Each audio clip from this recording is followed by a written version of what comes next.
नमस्कार, मैं हूं नरेश वत्स। ब्रॉडकास्ट मंत्रा में आपका स्वागत है। किसी शायर ने कहा है, जीना है तो जीने की तरह, जीने का महज इल्ज़ाम ना ले। हमारे साथ इस समय हेमंत मल्होत्रा जी हैं, जो कि एक कलाकार हैं, प्रकृति प्रेमी हैं, और उन्होंने जो नमस्कार है, उनको नमस्कार भी उन्होंने अपनी कला के माध्यम से कहा है। उनसे ही बात करेंगे। हेमंत जी, आपका स्वागत है। आपने जो नमस्कार कहा है, जो अपनी इस कला में, इसके बारे में बताइए, क्योंकि नमस्कार में सब कुछ छिपा हुआ है। हाँ जी, तो इसमें मैंने डिपिक्ट किया ऐसा सूरज और फोल्डेड हैंड्स, जो अपना संस्कृति में वेलकम का है, तो इसीलिए ये सबसे पहली पेंटिंग यही है।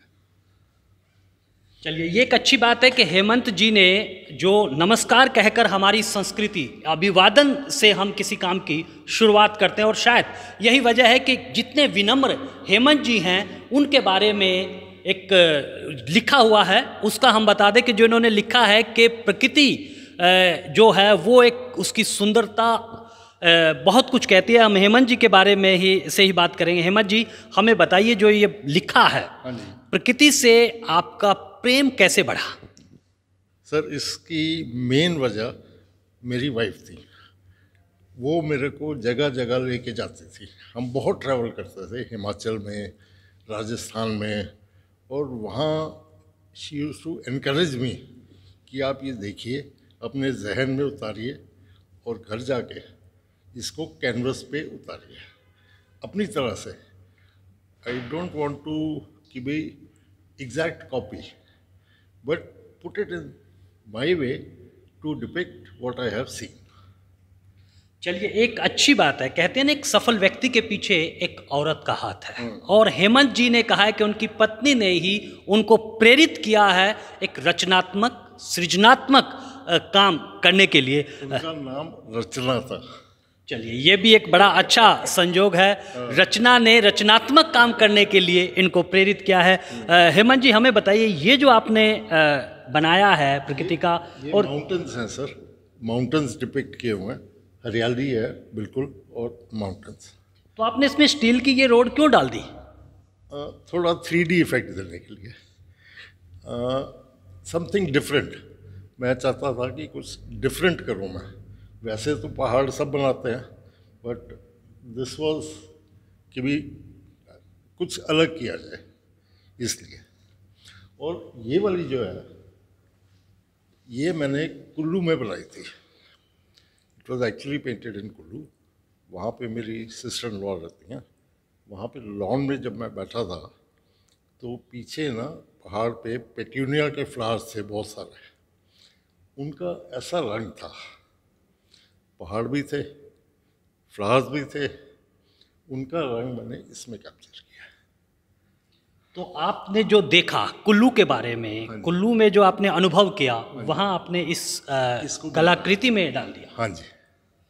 तो इसमें जो आपने बिल्कुल प्रकृति को बहुत ही बखूबी दिखाया है। ये जो विभिन्न कलर हैं, ये कैसे आपने यूज़ किया? ये है राजस्थान के जो सैंड ड्यून्स होते हैं ना, उसको डिपिक्ट करने की मैंने कोशिश की है। सैंड ड्यून्स, आप जाएंगे राजस्थान में, रेतीले इलाके में चले जाइए, वहाँ पे हल्की हल्की पहाड़ियाँ होती हैं सैंड की, तो उसको डिपिक्ट करने का ये कला है।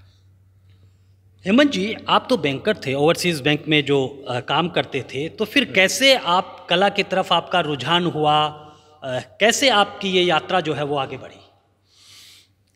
बस सर, थोड़ा बहुत करते थे पहले भी, बट रचना ने मेरे को इनकरेज किया कि इसको बढ़ाओ आप।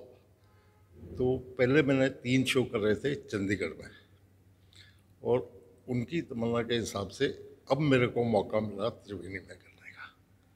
तो त्रिवेणी में भी आपने जो किया है वो रचना जी की ही याद में, उनके कथन के मुताबिक समर्पित है। आप देखेंगे मेरा कोई भी पोस्टर वगैरह, उसमें लिखा है dedicated to my loving wife late Rachna Malhotra.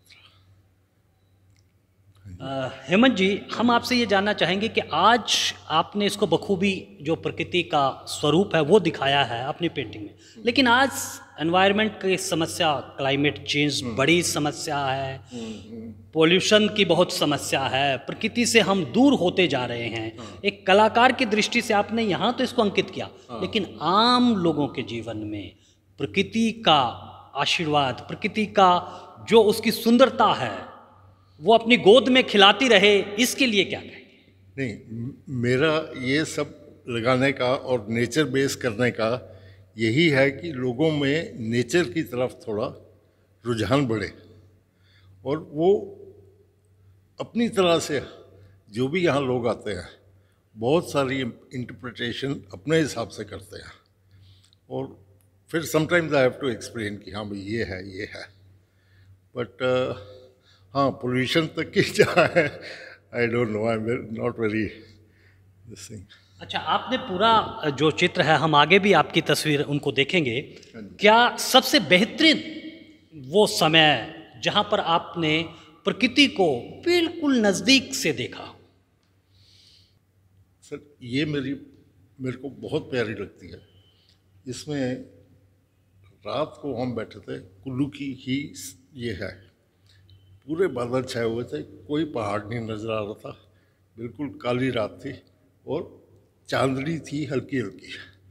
तो ये इसमें चांदनी का थोड़ा सा है। This is one of my very favourite ones. चांदनी रात का हल्का हल्का दिख रहा आपकी पेंटिंग में, लेकिन चांदनी पे तो हमारे गायकों ने, फनकारों ने बहुत कुछ गाया है। कोई चांदनी के बारे में कुछ गुनगुनाएंगे भी आप? आई एम सॉरी,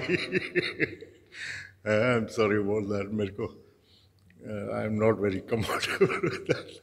लेकिन कुछ तो आपको याद होगा जब आप चांदनी पे बात कर रहे हैं। आप भी उसी तरह से रचनात्मक काम कर रहे हैं और जो गायकी है वो भी इस तरह से। नहीं तो आप ही सुना दीजिए ना। चलिए, मेरी तरफ से आप सुना दीजिए। आपको चांदनी पे तो नहीं, लेकिन एक शायर का शेर मुझे बहुत मैं अपने दर्शकों को भी बार बार उसको कि तू खुद, मैं तुमसे मुखातिब, तुझे भी नशा और मुझे भी नशा। आपको जो ये प्रकृति का नशा है ये बहुत काबिले तारीफ है और हमारे लिए आपका गुनगुनाना नहीं बल्कि आपकी जो कलाकृति है वो ही महत्वपूर्ण है। इस कलाकृति के बारे में बताएं। ये सब स्काई है, जस्ट कहीं आप बैठे हैं और जो आसमान नज़र आ रहा है at some time of day, उसमें कहीं हल्का होगा, कहीं डार्क होगा, तो ये उसको डिपिक्ट किया हुआ है। तो कब से आपने ये जो अपनी रंगों की यात्रा है कब से शुरू की थी? ये कोई हो गए सर, कुछ 10-12 साल। और 10-12 साल में आपने पूरी तरह से महारत हासिल कर ली है? कहना बड़ा मुश्किल है। I think I still have lot to achieve.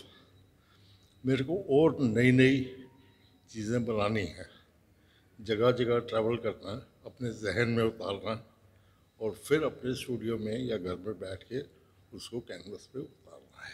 तो हेमंत जी का क्या संकल्प है आज के मौजूदा दौर में, जब दुनिया तेजी से विज्ञान की तरक्की और वो सब हो रहा है और यूक्रेन में भी आपने देखा है कि किस तरह से बमबारी, तो हम एक तरफ विनाश की तरफ जा रहे हैं, लेकिन आप एक असली विकास, प्रकृति के साथ जुड़ाव के विकास की बात कर रहे हैं हेमंत जी।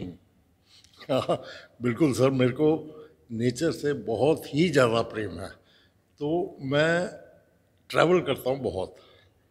अभी मैं पीछे ना अपने सुकून के लिए I went alone to Srinagar for 5 nights और अब मैं सोच रहा हूँ कि जो कुछ मैंने वहाँ देखा था या महसूस किया था उसको I am going to make a series of that. जो वहाँ की डल लेक है, पहाड़ हैं, उसके ऊपर मैं ज़रूर एक सीरीज़ बनाऊँगा। और अगले महीने मेरा विचार है 1 हफ्ते के लिए मैं शिलोंग जा रहा हूँ, जस्ट टू सी। सुना है बड़ी सुंदर जगह है, तो जाके देख के आते हैं, कुछ ना कुछ जहन में आएगा, उसके ऊपर बना देंगे। चलिए, ये भी जो हेमंत जी हैं एक रमता जोगी की तरह और बहते पानी की तरह हैं। ये अपने को हमेशा जो है वो ट्रैवलिंग में रखते हैं, देखते हैं कि विभिन्न दिशा पे जो इस अखंड भारत में प्रकृति की जो एक कृपा है, अनुकंपा है, प्रकृति की गोद में है, उनको देखना चाहते हैं, उसका आनंद लेना चाहते हैं और उसके बाद फिर अपनी कलाकृति में इसको उकेर रहे हैं। तो आज के लिए बस इतना ही, मुझे दीजिए अनुमति और आप बने रहें ब्रॉडकास्ट मंत्रा के साथ।